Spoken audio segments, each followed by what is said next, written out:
ব্যক্তি থেকে পরিবার, সমাজ থেকে রাষ্ট্র, দেশ থেকে বিশ্ব, সবকিছুর চালিকাই রাজনীতি। তাই রাজনীতির 10 দিক নিয়ে রাজকাহন নিবেদন করছে জি-পেট ইস্পাত। সাথে আছি আমি তাসনুভা তন্নি। রাষ্ট্র সংস্কার ইস্যুতে রাজনৈতিক দলগুলোর সাথে সংলাপ করে চলেছে জাতীয় ঐকমত্য কমিশন। সেই সংলাপে প্রায় সব দল নানা ধরনের সংস্কার প্রস্তাব করলেও নিজেদের দলীয় সংস্কার কিংবা দলের মধ্যে গণতন্ত্র নিশ্চিত করার কোনো কার্যকর পদক্ষেপ নেওয়ার উদ্যোগ চোখে পড়ছে না বলে অভিযোগ রাজনৈতিক বিশ্লেষকদের। তাদের মতে গত 53 বছরের মধ্যে বহুবার সংস্কারের দাবি উঠেছে। তরুণরা রাস্তায় নেমেছে, গুলিতে ঝরেছে প্রাণ। আর এই মেহনতি মানুষের রক্তে শুধু ক্ষমতার হাত বদলেছে, কিন্তু বদলায়নি পরিবারতন্ত্র, যার জ্বলন্ত উদাহরণ পতিত হাসিনা সরকার। অনেক গুরুত্বপূর্ণ ও জাতীয় সিদ্ধান্ত দলের নেতাকর্মীদের মধ্যে চাপিয়ে দেওয়ার রাজনীতির কারণেই ফ্যাসিস্ট হাসিনা মাথাচাড়া দিয়ে উঠছিল বলে মনে করছেন বিশ্লেষকদের অনেকেই। কিন্তু গণঅভ্যুত্থান পরবর্তী সময়ে সেই রাজনৈতিক সংস্কৃতি থেকে বেরিয়ে আসার কোনো তৎপরতা বর্তমান রাজনৈতিক দলগুলোতে না দেখায় উষ্মা প্রকাশ করেছেন তারা। বিশ্বের অন্যান্য দেশ যেমন আমেরিকা, কানাডার পরিবার বা জন এফ কেনেডির পরিবার ও বুশ পরিবার, পাকিস্তানের ভুট্টো পরিবার এবং ভারতে গান্ধী পরিবার একসময় ক্ষমতায় প্রভাব বিস্তার করলেও সময়ের সঙ্গে সঙ্গে জনগণের রায়ের মাধ্যমে তারা ক্ষমতা থেকে সরে গেছে বা প্রতিযোগিতামূলক রাজনৈতিক সংস্কৃতি গড়ে উঠেছে। কিন্তু বাংলাদেশে তা সম্ভব হচ্ছে না কেন? গণঅভ্যুত্থান পরবর্তী সময়ে রাজনৈতিক দলগুলো রাষ্ট্র সংস্কারের নানা মতামত তুলে ধরলেও নিজ দলের সংস্কারে তাদের তেমন কোনো তৎপরতা দেখা যাচ্ছে না কেন? এই আলোচনায় আজ রাজকাহন স্টুডিওতে আছেন বিএনপির যুগ্ম মহাসচিব সৈয়দ ইমরান সালেহ প্রিন্স, আছেন গণফোরামের সাধারণ সম্পাদক ডক্টর মোহাম্মদ মিজানুর রহমান এবং আছেন এবি পার্টির সাধারণ সম্পাদক ব্যারিস্টার আসাদুজ্জামান ফুয়াদ। স্বাগত জানাচ্ছি আজকের রাজকাহনে। ব্যারিস্টার আসাদুজ্জামান ফুয়াদ, রাজনৈতিক দলের যে সংস্কার নিয়ে আমরা দীর্ঘদিন ধরে আলোচনা করছি, রাষ্ট্রের সংস্কার, দেশের সংস্কার, অনেক কিছু নিয়ে আলোচনা হচ্ছে। প্রধানমন্ত্রীর ক্ষমতা নিয়েও আমরা সংস্কারের বিষয়ে চিন্তা করছি। কিন্তু আসলে একটি রাজনৈতিক দলের যতদিন সংস্কার না হবে ততদিন সেই রাষ্ট্রের আসলে চেহারা পরিবর্তন সম্ভব কিনা সেটিও তো একটি বড় প্রশ্ন। এবং রাজনৈতিক দলের সংস্কার একদিনে বা একবারে আসলে আদৌ হওয়া সম্ভব কিনা, সেই যাত্রা আমাদের শুরু হয়েছে কি? ধন্যবাদ। প্রস্তাবনার সাথে একমত যে আসলে দলের ভিতরে যদি সংস্কার না হয় তাহলে এই যে বড় বড় লফটি আইডিয়ালস নিয়ে আমরা কথা বলছি সেগুলো আসলে রাষ্ট্রে ইমপ্লিমেন্ট করা সম্ভব হবে না। আমরা যখন গণতন্ত্র কায়েমের কথা বলছি, ভোট ও ভাতের লড়াইয়ের কথা বলছি, সেই সময়টা দেখছি যে আমাদের অধিকাংশ মেজর পলিটিক্যাল পার্টির ভিতরে ডেমোক্রেসির চর্চা নাই। তো চর্চা না থাকলে আসলে সে ক্ষমতায় গিয়ে গণতন্ত্র কীভাবে কায়েম করবে? তার দলের ভিতরেই তো পলিটিক্যাল কমিটমেন্ট নাই যে আমি এখানে গণতন্ত্র চর্চা করব। এবং দেখেন, গণতন্ত্র চর্চার একটা বড় জায়গা হচ্ছে যে আপনি নেতা কিভাবে নির্বাচন করছেন আর দলের ভিতরে সমালোচনা কিভাবে অ্যালাউ করছেন। এই দুইটা মানদণ্ড দিয়ে আপনি জাজ করতে পারবেন সেই দলে আসলে গণতন্ত্র কতটুকু আছে অথবা নাই। এবি পার্টি আমরা যেটা করেছি যে আমাদের ন্যাশনাল এক্সিকিউটিভ কাউন্সিল যেটা আছে এনইসিতে আমাদের একটা রেজলিউশন পাস করেছি যে দলের মতামতের বিরুদ্ধে যে কোনো নেতা গোপনে দলের ফোরামে এবং বাইরে পাবলিকলি নিজের মত বলতে পারবে এবং দলীয় সিদ্ধান্তের সাথে দ্বিমত করতে পারবে। এটা আমাদের পলিটিক্যাল রেজলিউশন এবং এইটা আমরা নিজেদের ভিতরে প্র্যাকটিস করছি। আমি অনেক পার্সোনাল মতামত দিই, আপনি জানেন যে আমি বিভিন্ন তর্ক বিতর্কের মুখোমুখি হই। সব কিছু কিন্তু দলের মতামত না, আমার মতামত।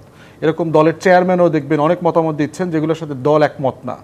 তো এই জন্য আমরা বলার সময় কিন্তু এটা বলি যেটা আমার মতামত।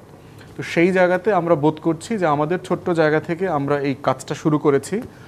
31 দফার একটা আয়োজন ছিল বিএনপির উদ্যোগে, সেখানে আমাদেরকে দাওয়াত দেওয়া হয়েছিল এবং সেই মঞ্চেও আমি অ্যাক্টিং যে চেয়ারপারসন ছিলেন সেখানে তার সামনে এই কথাগুলো আমি নিজেও বলেছি যে 31 দফা অত্যন্ত ভালো উদ্যোগ, ভালো আইডিয়া, এই আলাপ তর্কগুলো হতে হবে, কিন্তু 31 দফার জেনুইন বাস্তবায়ন যদি আমরা চাই তাহলে আমাদের রাজনৈতিক দলগুলোর ভিতরে সংস্কারের আলোচনা, উদ্যোগ, তর্কগুলো তুলতে হবে। তা না হলে যেটা হবে যে এই রুমের ভিতরের মানুষগুলো যদি নিজেদের ভিতরে গণতন্ত্র, সমালোচনা, একজন আরেকজনকে সহনশীল এবং শ্রদ্ধার মাধ্যমে দ্বিমত করবার কালচারে অভ্যস্ত না হয়, দেশে ক্ষমতায় গেলে পরে তিনি ওই কালচারে দেশের মানুষের সাথে অভ্যস্ত থাকতে পারবেন না, তিনি মিছিল মিটিং হ্যান্ডেল করতে পারবেন না। তো সেই জায়গাতে আমরা বোধ করছি যে এই তর্কটা এখন যথেষ্ট পরিমাণ সংস্কার আকারে আলোচনায় এসছে। দ্বিতীয় যেটা রাজনৈতিক দলের সংস্কারের ব্যাপার, যেটা বড় জায়গা, সেটা হচ্ছে যে আপনার ফান্ডিং পলিটিক্যাল পার্টির, যে একটা দল কিভাবে চলছে, কেন বড় বড় মেজর পলিটিক্যাল পার্টি এবং নেতাদের বিরুদ্ধে চাঁদাবাজির কথা বারবার ওঠে। একটা বিশাল সংখ্যক রাজনৈতিক নেতাদের আসলে কোনো পেশা নাই, তারা চলেন কিভাবে, তার সংসার কিভাবে চলে। আবার পেশা নাই কিন্তু তার জীবনযাপনটা বেশ আয়েসি। তো এখন আমার যদি ইনকাম না থাকে, আমার তো খুব মানে মডেস্টলি জীবনযাপন করতে হবে, তাহলে সেই লাক্সারিটা আসলে কোত্থেকে আসে? দলের কর্মসূচি বাস্তবায়নে কোটি কোটি টাকা খরচ হচ্ছে, টাকাটা কোত্থেকে আসে? তাহলে এই যে মেম্বারশিপ, বাইরে যেহেতু আমি লন্ডনে আপনার 2টা পলিটিক্যাল পার্টির মেম্বার ছিলাম, স্টুডেন্ট মেম্বার ছিলাম, ইস্যুভিত্তিক স্টুডেন্ট মেম্বার হওয়া যায় সেখানে। তো সেই জায়গাতে আমরা দেখেছি যে আপনি যেদিন মেম্বার হয়েছি সেই দিনই আমার ব্যাংক অ্যাকাউন্ট থেকে 2.5 পাউন্ড করে কেটে নিয়ে গেছে দল। তাহলে প্রথম দিনই দল আমাকে যে বক্তব্যটা মানে বুঝিয়ে দিয়েছে যে এখানে আমাকে একটা মাসে চাঁদা দিয়ে এই দলটা করতে হবে। তাহলে প্রশ্ন হচ্ছে বাংলাদেশের রাজনৈতিক দলগুলো চলে কিভাবে? এত কোটি কোটি টাকা খরচ করতে হচ্ছে সেই দলগুলোতে, এই ফান্ডিং আর একটা বড় জায়গা। তাহলে মোটা দাগে হচ্ছে আমার দলের ভিতরে গণতন্ত্র আছে কিনা, নির্বাচন আছে কিনা, দ্বিতীয়ত হচ্ছে দলের ভিতরে বড় বড় নেতা এবং দলের পলিসি সমালোচনা করেও সেই দলে থেকে রাজনীতি করা যায় কিনা, আমার নমিনেশন আমি পাবো কিনা যদি আমি যোগ্য হই, তৃতীয়ত হচ্ছে দলের ফান্ডিং। মোটা দাগে এই তিনটা হচ্ছে আমাদের পলিটিক্যাল পার্টির সংস্কারের মোদ্দা জায়গা। নিশ্চয়ই, এবং সেই সংস্কারগুলো আমাদের এখন অন্তত সময় এসেছে যে আমরা খানিকটা দৃশ্যমান হতে তর্কটা হওয়া দরকার, আলাপটা তোলা উচিত।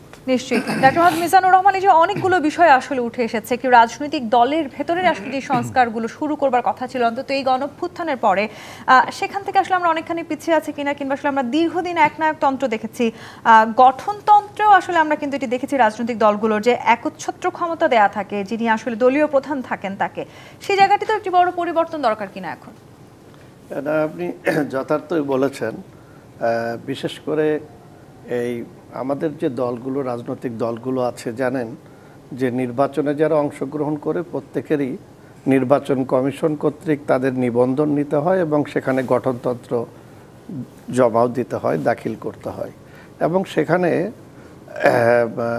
আমাদের যে আইন আছে সে আইনের মধ্যে আমাদের গঠনতন্ত্রের যদি কোনো ধারা উপধারা যদি ব্যত্যয় হয় তাহলে সেটা তারা সংশোধনের জন্য বলেন। কিন্তু এখানে যেটা বললেন যে সভাপতি, সাধারণ সম্পাদক বা দলের যিনি প্রধান হন তার অসীম ক্ষমতা দেওয়া হয়।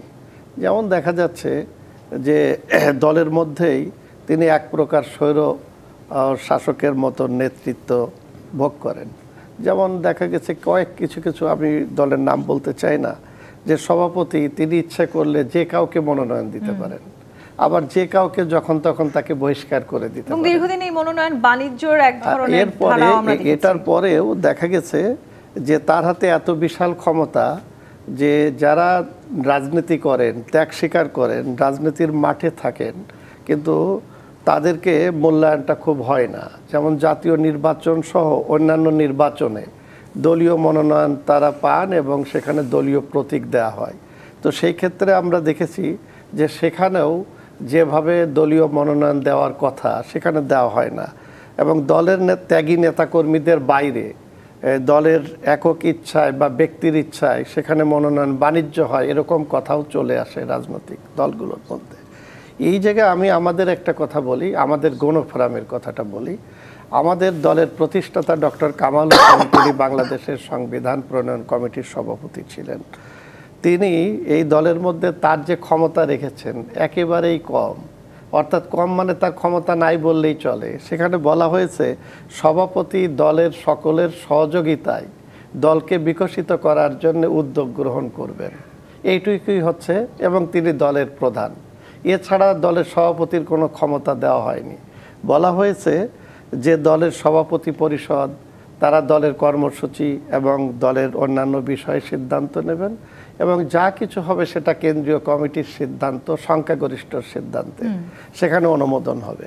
তো এই যে দলের মধ্যে জবাবদিহিতা থাকা এবং দলীয় প্রধান যে কোনো বক্তব্য সেটা যদি দলের কিংবা দেশের স্বার্থ বিরোধী হয় তাহলে তাকে তার কেন্দ্রীয় কমিটির কাছে জবাবদিহিতার যে বিষয়টা সেটা অধিকাংশ রাজনৈতিক দলগুলোর মধ্যে নেই বলে বাইরে এই ধরনের কথা আমরা শুনি। এই জায়গায় আমরা দেখেছি যে কে কত ক্ষমতা রাখতে পারে। আপনি দেখেন আওয়ামী লীগের কথা বললেন, সেখানে এই কথাগুলো আসছে যে আপনি নিজেই বললেন যে সেখানে দলীয় প্রধান, তার বাইরে কারোর কথা বলার কোনো এখতিয়ার সুযোগ ছিল না। তিনি কাকে মনোনয়ন দিবেন, তিনি কি সিদ্ধান্ত নেবেন, সবকিছু তার একচ্ছত্র, এবং এর কারণে এবং এইটার কারণেই তিনি ক্ষমতায় যে তার ক্ষমতার প্রয়োগটাও সেইভাবে স্বৈরশাসকের মতন করতে পেরেছিলেন। এই জন্যে আমাদের প্রত্যেকটা রাজনৈতিক দলকে এই যে জুলাইয়ের গণ অভ্যুত্থান একটা জিনিস কিন্তু দেখিয়ে দিয়েছে, সেখানে বৈষম্য সেটা দলের মধ্যেও করা যাবে না, রাষ্ট্রের মধ্যেও করা যাবে না। আমরা যখন রাজনৈতিক দল হিসাবে আমরা যখন বলছি সমাজ থেকে আমরা বৈষম্য দূর করব, রাষ্ট্রকে আমরা কোনো বৈষম্যের জায়গা দেব না, তাহলে আমাদের তো আগে দলের মধ্যে যাতে আমরা বৈষম্য তৈরি না করি, দলের প্রধানকে যাতে একচ্ছত্র ক্ষমতা না দেই, সেই জিনিসটা আমাদের আগে সেই সংস্কারটা আমাদের করতে হবে জনগণের কাছে। আমাদের এই জায়গাটিতে আমি সৈয়দ ইমরান সালেহ প্রিন্স আপনার কাছে আসতে চাই। বাম দল ছাড়াও বেশ কিছু রাজনৈতিক দলের মধ্যে কিন্তু আমরা এই বিষয়টি লক্ষ্য করেছি যে খুব একটা আসলে দলীয় যিনি প্রধান তার কাছে একচ্ছত্র অধিকার বা একচ্ছত্র সব ক্ষমতা অধিকার নেই, কিন্তু বড় যে রাজনৈতিক দলগুলো বা পুরনো যে রাজনৈতিক দলগুলো বাংলাদেশে আছে সেক্ষেত্রে আমরা এটিও দেখেছি দলীয় নেতারা বা অনেক সময় দলের সর্বোচ্চ নীতি নির্ধারণী মিটিং থেকে শুরু করে সব ক্ষেত্রে মতামত প্রকাশ করার যে জায়গাটি, সেখানে নেতাকর্মীরা অনেকেই মতামত প্রকাশ করতে পারেন না, এমনকি তাদেরকে সেই নেতার পদ হারানোর এক ধরনের ভয়ও থাকে। এটা একেবারে আমাদের বিএনপির ক্ষেত্রে যদি বলেন এটা অমূলক একটা কথা। আমি তো বিএনপিতে যুক্ত আছি ধরেন 1982 সাল থেকে, এবং সেইখান থেকে তো আসছে, যাক আমি ওই অতীতের কথায় যাব না, আমি এখনকার কথা বলছি। যে বলা হয় যে বিএনপির বলা হলো যে এখানে মানে নেতা নির্বাচনের যে প্রক্রিয়া কিভাবে হয়, দেখেন একটা দলের যে গঠনতন্ত্র এখন কিন্তু নির্বাচন কমিশন থেকে সেটা নিবন্ধিত যে ব্যাপার, সেটা নিবন্ধন করতে গেলে গঠনতন্ত্র জমা দেওয়া লাগে। সেই গঠনতন্ত্র গণতান্ত্রিক কিনা বা কতটুকু সংবিধানের সাথে সামঞ্জস্যপূর্ণ সেটা নির্বাচন কমিশন দেখে সেভাবে কিন্তু সেই দলকে আপনার নিবন্ধন প্রদান করে। সেই ক্ষেত্রে আপনি মনে করবেন নিবন্ধিত যে রাজনৈতিক দলগুলো আছে তাদের যে গঠনতন্ত্র এটা গণতান্ত্রিক বলেই কিন্তু নির্বাচন কমিশন সে ব্যাপারে অনুমোদন দেয়। এখন কার্যক্ষেত্রে যেখানে আপনি মানে এটা আসলে আমরা গণতন্ত্রকে অনুসরণ করি কি না সেটা হলো বড় বিষয়। আপনি বিএনপির ক্ষেত্রে অনেকে অভিযোগ করে যে বিএনপি একক ক্ষমতার অধিকারী হচ্ছে বিএনপির চেয়ারপারসন বা ভারপ্রাপ্ত চেয়ারম্যান। আসলে কিন্তু বিষয়টা সেরকম নয়। বিএনপির সর্বোচ্চ নীতি নির্ধারণী যে সংস্থা রয়েছে জাতীয় স্থায়ী কমিটি, সেই স্থায়ী কমিটি কিন্তু দলের গঠনতন্ত্র, ঘোষণাপত্র কিংবা দলের যে কোনো বিরোধ বা বিভেদ বা কোনো বিষয়ে ব্যাখ্যা দেওয়ার একমাত্র ফোরাম হচ্ছে জাতীয় স্থায়ী কমিটি। হ্যাঁ, জাতীয় স্থায়ী কমিটির মুখপাত্র হিসাবে দলের চেয়ারম্যান সেগুলো কিন্তু মানে বাইরে সেটা প্রকাশ করেন। এমনকি আমাদের দলের চেয়ারম্যানের যে নীতি নির্ধারণী যে বক্তব্যগুলো সেগুলোও কিন্তু আপনার জাতীয় স্থায়ী কমিটিতে এবং কোনো কোনো ক্ষেত্রে বিশেষ বিশেষ উপকমিটি করে সেগুলো থেকে অনুমোদন করিয়ে নেওয়া হয়, এবং সেটা কিন্তু শুধুমাত্র চেয়ারম্যানের একক বক্তব্য না, টোটাল দলের বক্তব্য হিসাবে কিন্তু জাতির সামনে উপস্থাপিত হয় সেগুলো। তা আপনি বলেন যে নির্বাচন, এই যে আমি গতকাল কিন্তু বললাম যে আমাদের দলের ধরেন নরসিংদী জেলা কমিটির একটা নির্বাচন হয়ে গেল গতকালকে, এবং সেই নির্বাচনে একেবারে স্বচ্ছ ব্যালটের মধ্য দিয়ে সেখানে জেলার নেতৃত্ব নির্বাচিত হয়েছে। আপনার বিভিন্ন ওয়ার্ডে ইউনিয়নে হচ্ছে। এখন সেটা পরিবেশ পরিস্থিতির উপর নির্ভর করে। বিগত 15টা বছর আওয়ামী লীগের আমলে বাংলাদেশ জাতীয়তাবাদী দল সহ ক্রিয়াশীল যে রাজনৈতিক বিরোধী দলগুলো ছিল তাদের সেখানে আমরা একটা সভা করতে পারি না, সেখানে আমরা কিভাবে নেতা নির্বাচনের জন্য কিভাবে আমরা ভোট নিব। বিএনপির মতো একটা দলে একটা জেলায় যখন নির্বাচন হয় আপনার কয়েকশো আপনার ভোটার থাকে, তাদের একটা বসার জায়গা দিতে হবে, মার্কা দিতে হবে, সে মার্কা দিয়ে তারা ভোট করবে, সেটা নিয়ে প্রচারণা চালাতে হবে। এই প্রক্রিয়াগুলো তখন অনুপস্থিত ছিল। দেশে যদি গণতান্ত্রিক পরিবেশ বজায় থাকে তাহলে সেখানে আপনি সেই গণতন্ত্রটাকে দলের অভ্যন্তরে গণতন্ত্রকে চর্চা করা যায়। আপনি বলা হয় যে বিএনপির মধ্যে কোনো আলোচনা নেই, একেবারেই রং কথা। আমরা তো সাক্ষী, আমরা তো এখনো, আমি সাংগঠনিক সম্পাদক কিছুদিন আগেও ছিলাম, এখন যুগ্ম মহাসচিব, তার আগে আমি সহপ্রচার সম্পাদক ছিলাম, তার আগে আমি সহদপ্তর সম্পাদক ছিলাম, তারও আগে আমি সদস্য ছিলাম। এইসব ফোরামে তো আমার মানে উপস্থিত থাকা বা কাজ করার আমার সুযোগ হয়েছে। তা আমরা তো দেখেছি যে সেখানে সেখানে একটা বিষয় নিয়ে তর্ক বিতর্ক হচ্ছে, আলোচনা হচ্ছে, সমালোচনা হচ্ছে, এমনকি দলের যিনি নীতি নির্ধারক তিনিও একটা বক্তব্য হয়তো দিয়েছেন, কিন্তু পরবর্তীতে দেখা গেল সামগ্রিক বক্তব্যের আলোকে তিনি তার বক্তব্যটা প্রত্যাহার করে নিয়ে সবার যে বক্তব্য সেই আলোকে তিনি সিদ্ধান্ত নিয়েছেন। এই যে অতি সম্প্রতি গত 8-9 মাসের আগেও যেগুলো মিটিং, একটা মিটিংয়ে আমি ছিলাম, এই মুহূর্তে আমার মনে পড়ছে কিন্তু বিষয়টা আমি বলতে পারছি না, সেরকম একটা বিষয়, সেরকম মিটিংও তো এই জিনিসগুলো হয়েছে, দলের সকলের মতামত নিয়ে কিন্তু সেই জিনিসটা হয়েছে। আপনার মনে হয় আমরা যে 1 দফা আন্দোলনে গেলাম, এই যে আপনার ধরেন 2000 মানে 23-এর বোধহয় ডিসেম্বর মাসে যে আন্দোলনে আমরা গেলাম, সেটার আগে প্রায় 6 মাস সিরিয়াস মিটিং হয়েছে একেবারে তৃণমূল পর্যায় থেকে উপর পর্যন্ত। এবং একটা পর্যায়ে দলের চেয়ারম্যান, ভারপ্রাপ্ত চেয়ারম্যান তারেক রহমান সাহেব সারা বাংলাদেশের প্রায় 3800 তৃণমূলের নেতার সাথে কথা বলেছেন। 3800। আমি তখন দলের ভারপ্রাপ্ত দপ্তর সম্পাদক, সেখানে আমি এইসব মিটিংগুলোতে আমার থাকার সুযোগ হয়েছে। সেই মিটিংগুলোতে আপনার মতামত নিয়ে আমাদের কিন্তু সিদ্ধান্ত সেগুলো নিতে হয়েছে। কিংবা এখন যে সাংগঠনিক প্রক্রিয়া, সেখানেও কিন্তু আপনার সেই সবার মতামত নিয়ে হচ্ছে। বলা হচ্ছে যে মনোনয়নের ব্যাপারে হ্যাঁ, দলের চেয়ারম্যানকে সে ক্ষমতা দেওয়া আছে, দলের কার্যক্রম পরিচালনার ক্ষেত্রে তিনি আপনার কোনো কোনো পদে মনোনয়ন দিতে পারেন, কিন্তু শর্ত হচ্ছে পরবর্তী যে জাতীয় স্থায়ী কমিটির মিটিং হয়, সেই মিটিংয়ে সেটা অনুমোদন করিয়ে নিতে হয়। সেগুলো অনুমোদন হচ্ছে, এটা তো দলীয় গঠনতন্ত্রই আছে এখানে। সেই দলীয় গঠনতন্ত্রেই আবার অনেক সময় লেখা থাকে যিনি দলীয় প্রধান তিনি আসলে যে সিদ্ধান্ত দেবেন সেটি সবাই মেনে নেয় না। এরকম কোনো মানে সিদ্ধান্তের কথা আমাদের দলীয় গঠনতন্ত্রে লেখা। এই জায়গাটিতে আমার প্রশ্ন, ব্যারিস্টার আসাদুজ্জামান ফুয়াদ, এই যে আমরা তৃণমূলের কথা বলছি বারবার, গত 53 বছরে বাংলাদেশে অনেকবার রাজনৈতিক দলগুলো সংস্কারের দাবি উঠেছে, ক্ষমতার হাত বদলও আমরা দেখেছি, অনেক কিছু আমরা দেখেছি, কিন্তু কখনো কোনো রাজনৈতিক দলের তৃণমূল পর্যায় থেকে শুরু করে কাউকে আমরা কেন এখনো পর্যন্ত খুব উচ্চ পর্যায়ে গিয়ে রাষ্ট্রের দায়িত্ব নিতে বা সেরকম কোনো পর্যায়ে কেন যেতে দেখিনি। সেই উদাহরণও কিন্তু আমাদের সামনে আছে। আমাদের একেবারে পার্শ্ববর্তী দেশ ভারতে নরেন্দ্র মোদী, তিনি চা বিক্রেতা থেকে একেবারে দলের প্রধানমন্ত্রী হয়েছেন। সেরকম উদাহরণ বাংলাদেশে হয়নি কিংবা আদৌ হবে কিনা সেটি নিয়েও কিন্তু প্রশ্ন আছে। এই প্রশ্নটি রেখে আমি একটি বিরতিতে যেতে চাই। জি25 প্রাথমিকতে রাজকাহনে বিরতি নিয়ে ফিরছি, সাথেই থাকুন। আমন্ত্রণ আরেকবার জি25 প্রাথমিকতে রাজকাহনে। ব্যারিস্টার আসাদুজ্জামান ফুয়াদ, প্রশ্ন রেখে বিরতিতে গিয়েছিলাম তৃণমূল পর্যায়ে যারা আসলে দীর্ঘদিন ধরে রাজনৈতিক দলগুলোর সাথে জড়িয়ে আছে, দীর্ঘদিন ধরে সেই রাজনৈতিক দলের হয়ে যারা রাজনীতি করছেন, তাদেরকে আমরা কখনো খুব সামনের সারি বা সম্মুখ সারিতে কিংবা দলের শীর্ষ পদে কেন পৌঁছতে দেখিনি এই 53 বছরেও, যে উদাহরণ কিন্তু আমাদের পার্শ্ববর্তী দেশগুলোতেও আছে। আমার মনে হয় যে একদম দেখি নাই তা না, দেখেছি। আপনি হয়তো যেটা বলবার চেষ্টা করছেন নাম্বার 1 পজিশন, নাম্বার 1-এ আমরা দেখি নাই। এই জায়গাটাতে আমাদেরকে আমাদের রাষ্ট্রের গণতান্ত্রিক যাত্রাপথের ব্যাপারটা মাথায় রাখতে হবে। একটা রাষ্ট্র ধরেন সাডেনলি গণতান্ত্রিক হতে পারে কিনা, তার যে দেশগুলোকে আমরা উদাহরণ হিসাবে আনি পশ্চিমের দেশগুলোতে, সেখানে গণতন্ত্রের কিন্তু আপনার শত শত বছরের লড়াই আছে। সেই লড়াইয়ের মধ্য দিয়ে সেই সমাজগুলো অনেক ম্যাচিওর হয়েছে, পরিপক্ক হয়েছে, ভালো লিডারশিপ পেয়েছে। আমাদের জাতির একটা দুর্ভাগ্যের জায়গা হচ্ছে শহীদ প্রেসিডেন্ট জিয়াউর রহমানের 3.5 বছর ছাড়া খুব সিরিয়াস স্টেটসম্যানশিপ লিডারশিপ যেটাকে বলে, সেটা গত 53 বছরে আমরা পাই নাই। ধরেন জিয়াউর রহমানকে যদি আমরা মাহাতিরের মতো অথবা এরদোয়ানের মতো 20 বছর পাইতাম, তাহলে আপনি দেখতেন যে বাংলাদেশের চেহারাটা বদলে যেত। এখানে ডেমোক্রেটিক প্র্যাকটিস, ইকোনমিক ডেভেলপমেন্ট, যেটা মালয়েশিয়া, তাইওয়ান, সিঙ্গাপুর, তারপরে হচ্ছে আপনার দক্ষিণ কোরিয়া যে ডেভেলপমেন্টগুলো সুযোগ পেয়েছে, এটা আমরা পাই না এখানে। এবং এইটা না পাবার কারণে যেটা হচ্ছে মূল্যবোধের চর্চা হয়নি। দ্বিতীয় একটা সংকটের জায়গা হচ্ছে পলিটিক্যাল পার্টি তো আসলে সমাজের রিফ্লেকশন। এই মানুষগুলো তো অন্য গ্রহ থেকে আসে নাই, তারা এই সমাজে বড় হয়েছে।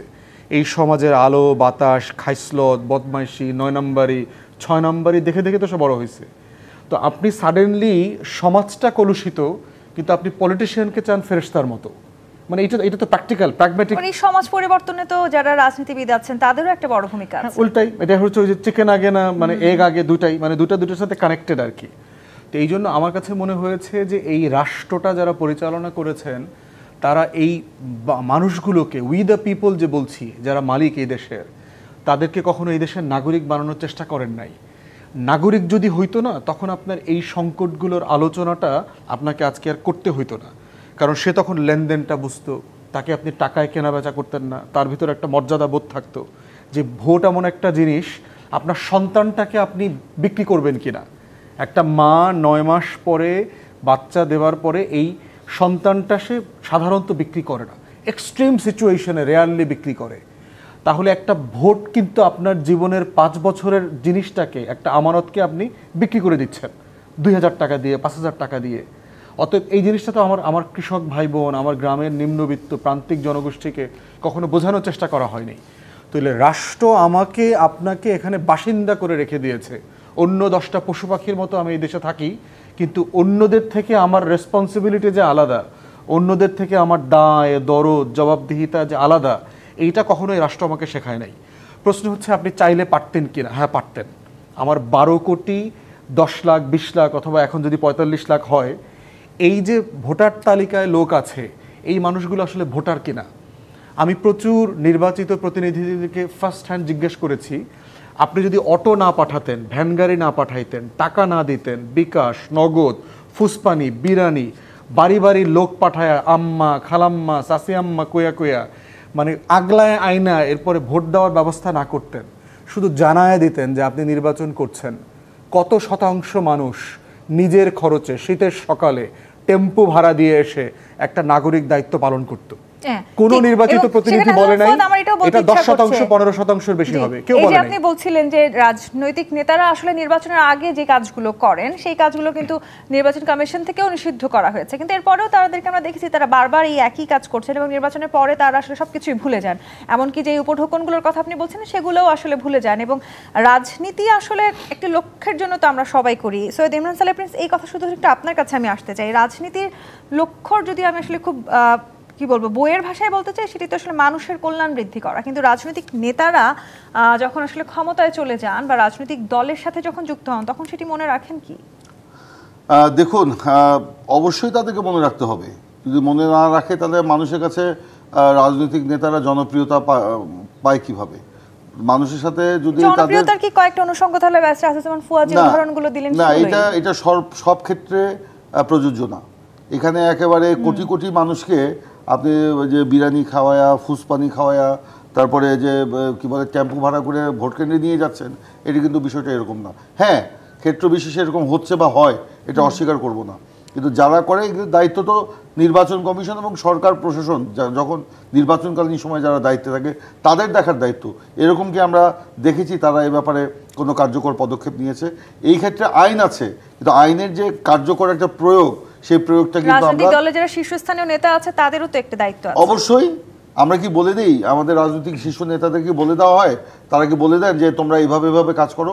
কখনোই নয়, কখনোই নয়। বরঞ্চ আমরা, আপনারা দেখেন বারবার কিন্তু নির্বাচন কমিশনে আমরা বলেছি যে এই যে এখন যে নির্বাচনী ব্যবস্থা, যে এক কালারের পোস্টার করতে হবে, বা আমাদের সেই সময় বোধহয় 91 সালে কত 3 লাখ টাকা ছিল বোধহয়, পরে এটা 5 লাখ টাকা করা হয়েছিল নির্বাচনী ব্যয়, এখন সেটা 25 লাখে বোধহয় নিয়ে গেছে। তো এখন এইগুলো, এই যে ব্যয় যে বাড়ছে, ব্যয়টা বাড়ছে কেন? এই ব্যয়টা তো আমরা কমাতে পারি, নির্বাচন কমিশনই তো এই ব্যাপারে উদ্যোগটা নিতে পারে। সেই জন্য একটা রাজনৈতিক সংস্কৃতি গড়ে তুলতে হবে। আর আমি যেটা বললাম যে ফুয়াদ ভাই যে বলেন, আমি ওনার সাথে দ্বিমত পোষণ করবো না, কিন্তু সর্বক্ষেত্রে যে এই করে আপনার ভোটারদের নিয়ে আসা হয় তা না। ভোট মানে কিন্তু একটা উৎসব, একটা সেই উৎসব যত আপনার তৃণমূলে নিয়ে যেতে পারবেন, যত আপনার মানুষকে উদ্বেলিত করতে পারবেন, ভোটের মধ্যে সম্পৃক্ত করতে পারবেন, যত আপনার তাদেরকে মানে জাগায় তুলতে পারবেন, মানুষ কিন্তু সেই নিয়ে কিন্তু মানুষ ভোট কেন্দ্রে যায়। এবং এই যে মানুষ যে ভোট কেন্দ্রে মানুষ মনে করে যে ভোটটা হচ্ছে তার পবিত্র আমানত, ভোটটা কখন দিব দেওয়ার জন্য কিন্তু সে উদ্গ্রীব থাকে। এখন কিছু কিছু জায়গায় এরকম যে হয় না, যে বিরিয়ানি খাওয়ায়া, ফুসপানি খাওয়ায়া, আমি অস্বীকার করব না, সেগুলো বন্ধ করার জন্য তো আমাদের ব্যবস্থা নিতে হবে। সেগুলো বন্ধ করার জন্য ব্যবস্থা করতে গেলে সরকার এবং নির্বাচন কমিশনকে সে ব্যাপারে উদ্যোগী ভূমিকা পালন করতে হবে।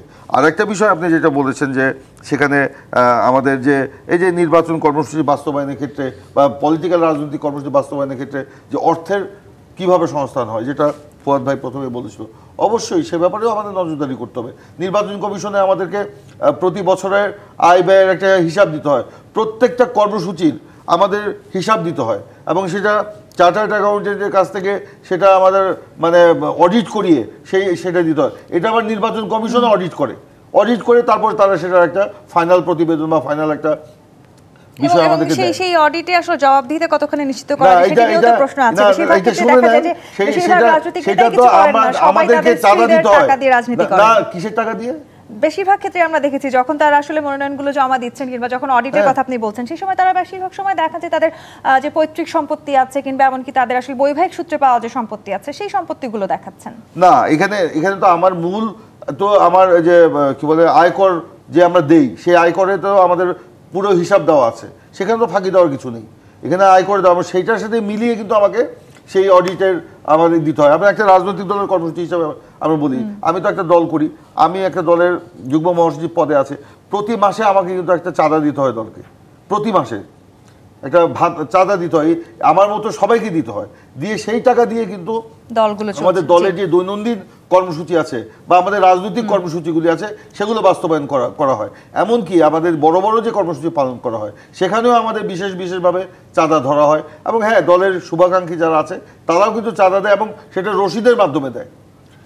সেগুলোও কিন্তু আমরা আমাদের এই আয় ব্যয়ের যে রিপোর্ট মানে আমাদের জবাবদিহি সেখানেও কিন্তু সেই কথা লেখা। রাজনৈতিক দলে যারা নেতাকর্মী আছেন তাদের জবাবদিহিতার জায়গাটিও খুবই গুরুত্বপূর্ণ। ডক্টর মোহাম্মদ মিজানুর রহমান, এই জবাবদিহিতার জায়গাটিতেই আমি একটু বলতে চাই, যারা আসলে তৃণমূল পর্যায়ে বা কিংবা আমরা ত্যাগী নেতা যাদেরকে বলি, দীর্ঘদিন ধরে যারা দলের জন্য নানানভাবে ত্যাগ করেছেন, সেই ধরনের নেতাকর্মীদেরকে পেছনে ফেলে আমরা একটা দীর্ঘ সময় পর্যন্ত, অর্থাৎ আমি যদি বিগত সরকারের কথা বলি, সেই পতিত সরকারের সময় আমরা দেখেছি হঠাৎ করে ফুলে ফেপে ওঠা ব্যবসায়ীদেরকে তারা নানানভাবে নেতা বানিয়ে দিচ্ছেন, এমনকি তারা আসলে পার্লামেন্ট মেম্বারও হয়েছেন। সেখানে সেই সংস্কারগুলো দলীয়ভাবে আসলে সেই জায়গাগুলো নিয়ে আমাদের চিন্তা করবার সময় এসছে কিনা? না, অবশ্যই আসছে, সেটা আপনি শুরুতেই মানে বলেছি। আর একটা জিনিস যেটা বললেন আপনি এখন, যে রাজনীতিটা রাজনীতিবিদদের কাছে থাকতে হবে, কারণ রাজনীতি যারা করেন তারা সরকারি চাকরি করেন নাই, বা তাদের সামনে অনেক সুযোগ সুবিধা আসছে, সেগুলো বাদ দিয়ে তারা দেশের জন্য নিজেকে প্রস্তুত করেন। এবং সেই জায়গায় 90-এর পরে যদি আপনি একটু দেখেন, তাহলে আমরা দেখেছি যে রাজনীতিবিদদের কাছ থেকে ব্যবসায়ীদের কাছে রাজনীতিটা হাইজ্যাক হয়ে যাওয়ার মতন অবস্থা হয়েছে। সেই জন্যও কি আপনি আসলে মনে করেন না যে রাজনৈতিক নেতারাই দায়ী অনেকটা? হ্যাঁ, অনেকটা দায়ী। রাজনৈতিক দলের নেতৃত্ব সেজন্য দায়ী, যিনি রাজনীতি করেন তিনি দায়ী না, কারণ তিনি দেশকে গড়ার জন্যই নিজেকে শপথ নিয়েছেন এবং তিনি নিজেকে নিবেদিত করেছেন। কিন্তু আমরা দেখেছি যে রাজনীতিবিদরা যখন তাদের নিজের দায়বদ্ধতা নিয়ে কাজ করে, কিন্তু হতাশ হয় কখন, যখন তিনি তার জায়গায় মূল্যায়নটা দল না করে। এবং সেই জায়গায় আপনি যেটা দেখেছেন যে আমাদের মানে দলগুলো নির্বাচনের সময় আসলে যারা তৃণমূলের ত্যাগী নেতা, যারা নিজেকে রাজনীতির জন্য দেশের জন্য প্রস্তুত করেছে, তাদেরকে মনোনয়ন খুব একটা দেওয়া হয়নি। এখন আপনি দেখবেন হঠাৎ করে একজন কালো টাকার মালিক কিংবা ব্যবসায়ী, যিনি কোনোদিন রাজনীতি করেন নাই, তাকে মনোনয়ন দেওয়া হয়েছে। এবং ওই জায়গায় তৃণমূলের যে সমস্ত নেতাকর্মীরা, তাদেরও আমরা দেখেছি রাস্তায় দাঁড়িয়ে তারা হরতাল করেছে, অবরোধ করেছে, যে এই মনোনয়ন মানি না, উনি আমাদের কেউ না, উনি হয়তো আমলা। কিংবা ব্যবসায়ী বলতে একজন রাজনীতিবিদ, তিনি ব্যবসাও করতে পারেন, কিন্তু রাজনীতির সাথে যার কোনো সম্পৃক্ততা নাই, এলাকায় যার কোনো গণসংযোগ ছিল না, ওই ব্যক্তি মনোনয়ন নিয়ে তিনি এমপি হয়েছেন। এবং আশ্চর্য হবেন, তাদের যে মন্ত্রিত্ব দেওয়া হয়েছে, এটাও দলের মধ্যে এই যে গণতন্ত্র না থাকা এবং স্বৈরশাসক হয়ে যাওয়া, তো এটার পিছনে এটাও তো একটা কারণ। সেই জন্য আমরা আমাদের দল গণফোরাম মনে করে যে রাজনীতিটা রাজনীতিবিদদের হাতেই থাকা উচিত। সেই জন্যে আমাদের নেতা ডক্টর কামাল হোসেন 1993 সালে গণফোরাম প্রতিষ্ঠা করেছিলেন।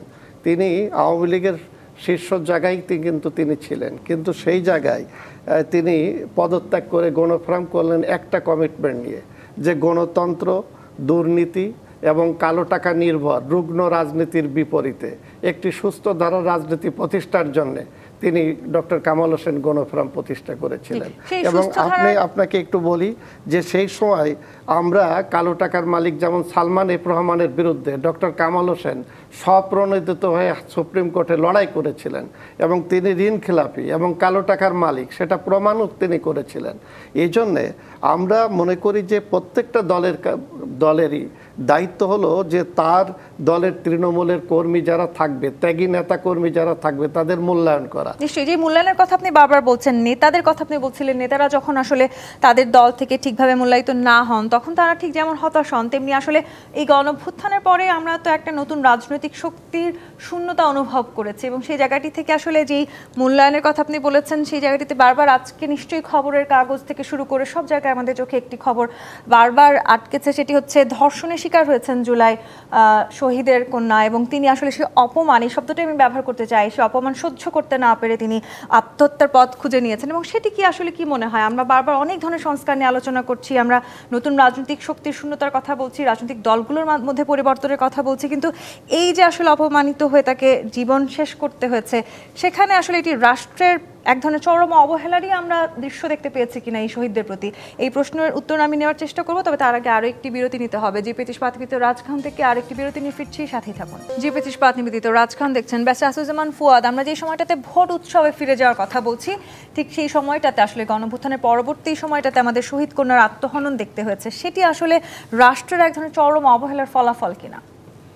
প্রথম কথা হচ্ছে যে বাংলাদেশেই আমি একমাত্র দেখেছি এরকম আমাদের অঞ্চলগুলোতে যে ভোটকে উৎসব আকারে রেফার করা হয়, এবং আপনারা গণমাধ্যমে একইভাবে এটাগুলোকে বলেন আর কি, যে উৎসব মুখর পরিবেশে ভোট গ্রহণ সম্পন্ন।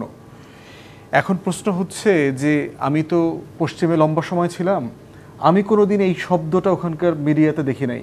ওখানে কমনওয়েলথ সিটিজেনরা কিন্তু ভোট দিতে পারে। আমরা যেহেতু বাংলাদেশ কমনওয়েলথ সিটিজেন, আমরা কমনওয়েলথের নাগরিক হিসাবে আমি কিন্তু ব্রিটিশ পলিটিক্সে ভোট দিয়েছি, ওখানে ইলেকশনে অনেকবার ভোট দিয়েছি। এখন প্রশ্ন হচ্ছে এই শব্দটা তো কোনোদিন শুনি নাই ব্রিটিশ পলিটিক্সে, যে election was held in a festive mood, এই ধরনের কথাবার্তা তো কখনো বলে নাই। তাহলে বাংলাদেশ আসলে ইলেকশনটাকে একটা উৎসব কিনা? It's a serious business.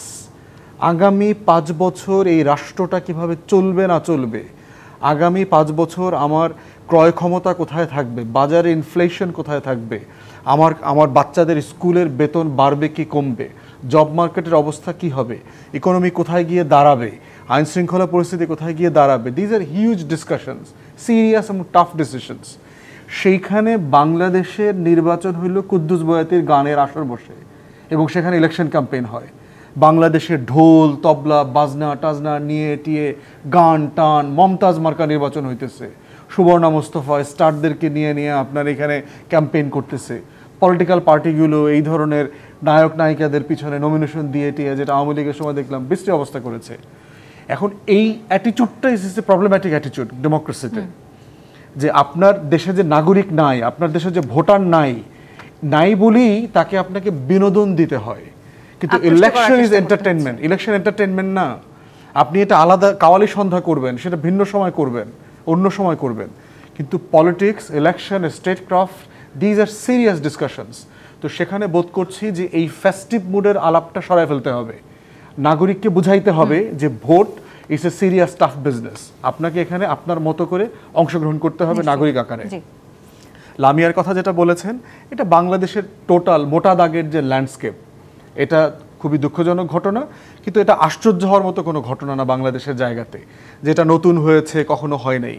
আমরা নাগরিক আকারে এই রাষ্ট্র থেকে যে নিরাপত্তাগুলো চাই, এই রাষ্ট্র 53 বছরে সেই নিরাপত্তাগুলো আমাদেরকে দিতে পারে নাই, আমাদের মৌলিক অধিকারগুলো দিতে পারে নাই। সেখান থেকে নিশ্চয়ই আমাদের সবাইকে, সেখানে গত 16 বছরে এই সিচুয়েশনটা আরো ডিটোরিয়েট করেছে।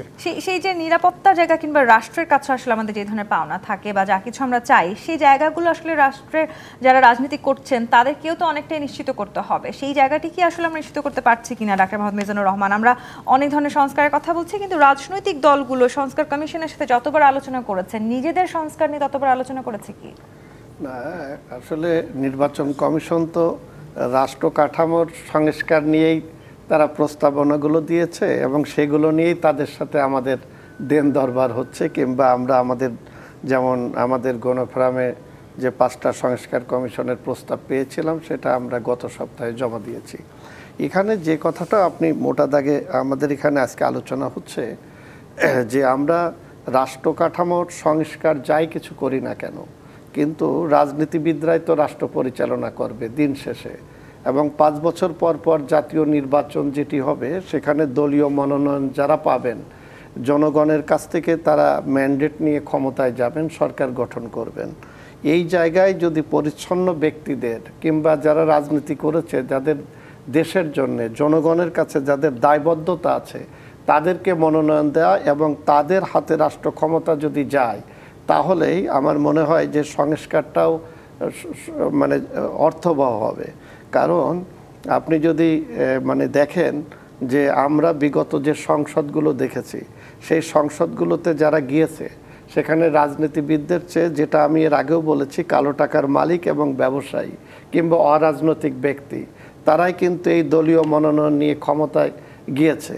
এবং সেখানে যাওয়ার ফলে কি হয়েছে, দলীয় প্রধান যা বলেছে পরবর্তীতে যাতে তার মনোনয়ন ঠিক থাকে এবং তার যাতে বিরাগভাজন হতে না হয় এই জন্য সবসময় আজ্ঞাবহ থেকেছে গণতন্ত্রের চর্চাটা আগে আমার দলের মধ্যে শুরু করতে হবে, এরপরেই আমাকে যেতে হবে রাষ্ট্র কাঠামোর মধ্যে। এই যে গণতান্ত্রিক চর্চা আসলে শুরু করতে হবে দলের মধ্য থেকে, সৈয়দ ইমরান সালেহ প্রিন্স, সেখানে আসলে একটি প্রতিযোগিতামূলক রাজনৈতিক সংস্কৃতি তো গড়ে ওঠা দরকার, সেটি গড়ে উঠছে কিনা রাজনৈতিক দলগুলোর ভেতরে? দেখুন, আমাদের এই জুলাই আগস্টের যে গণ অভ্যুত্থান পরবর্তী সময় আমাদের ভারপ্রাপ্ত চেয়ারম্যান জনাব তারেক রহমান তিনি একটি পলিসি স্টেটমেন্ট করেছেন। তিনি বলেছেন যে আমাদের এই যে পরিবর্তনটা, এই যে হাজারো তরুণের রক্তের বিনিময়ে যে পরিবর্তনটা আসলো, সেই পরিবর্তনটা শুধুমাত্র ক্ষমতার হাত বদলের পরিবর্তন নয়, এটাকে আমরা রাজনীতি এবং রাষ্ট্র কাঠামোর পরিবর্তনে আমরা রূপান্তর করতে চাই এবং একটা গণতান্ত্রিক নতুন বাংলাদেশ গড়ার ক্ষেত্রে আমাদের মন মানসিকতার আমাদের পরিবর্তন আনতে হবে। আমরা যদি এই দল যারা করি আমাদের যদি মন মানসিকতা পরিবর্তন না আনি, যদি গতানুগতিক ধারার রাজনীতি যদি আমাদের মানসিক মনোজগতে থাকে, তাহলে কিন্তু এই যে পরিবর্তিত যে প্রেক্ষাপট, সেই প্রেক্ষাপটের সাথে আপনি খাপ খাওয়াতে পারবো না, বা জনগণের যে আকাঙ্ক্ষা সেই আকাঙ্ক্ষাকে আমি ধারণ করতে পারবো না। সেই জন্যই তিনি মন মানসিকতা পরিবর্তনের কথা বলেছেন। এখানে আমি একটু বলি, ফুয়াদ ভাই আমার একটি কথার প্রেক্ষিতে উনি বলেছেন যে উৎসব মুখর পরিবেশ। আমি বলি নাই যে কুদ্দুস বয়াতি কিংবা মমতাজ মার্কা গান দিয়ে উৎসব মুখর পরিবেশ করতে হবে। সেখানে নির্বাচনে রাজনৈতিক দলগুলো যেন নির্বাধায় নির্বিঘ্নে তার পলিসিগুলো জনগণের সামনে তুলে ধরতে পারে, জনগণের জন্য নির্বাধায় নির্বিঘ্নে ডিসিশন নিতে পারে। রাজনৈতিক নেতাকর্মী যারা তৃণমূলে আছেন তারাও যেন নির্বাধায় নির্বিঘ্নে তার স্ব দলের মানে নির্বাচনী প্রক্রিয়ায় অংশ নিতে পারে। এটাকে আমি উৎসব মুখর বলতে চেয়েছি। আমি ওই কুদ্দুস বয়াতির গান দিয়ে আমি উৎসব তৈরি করার পক্ষে না। তবে ব্রিটিশ পলিটিক্স আর বাংলাদেশের পলিটিক্স এক নয়। আমাদের এই অঞ্চলের বাংলাদেশ, ভারত, পাকিস্তান, শ্রীলঙ্কা, নেপাল, এই অঞ্চলে যে রাজনৈতিক কালচার, সেখানে হ্যাঁ গানগুলো আসে সেখানে কিন্তু আমার দর্শনের উপরে, আমার কর্মসূচির উপরে গানগুলো আসে। এটা এখন মানে ফাইটটা যায় সেই গান দিয়ে, কিন্তু আপনার আসলে রাজনৈতিক দলগুলোতেও ফিরে আসুক আমরা সেই প্রত্যাশা রাখতে চাই। সৈয়দ ইমরান সালেহ প্রিন্স, ডক্টর মোহাম্মদ মিজানুর রহমান, বেসাদুজ্জামান ফুয়াদ, অসংখ্য ধন্যবাদ আজকে আমাদেরকে সময় দেওয়ার জন্য। দর্শক, আজকের মতো বিদায় নিচ্ছি জি প্রতিষ্ঠা নিবেদিত রাজকাহন থেকে। ফিরবো আগামীকাল রাত 10টায় নতুন রাজকাহন নিয়ে। টিভিসির সঙ্গেই থাকুন।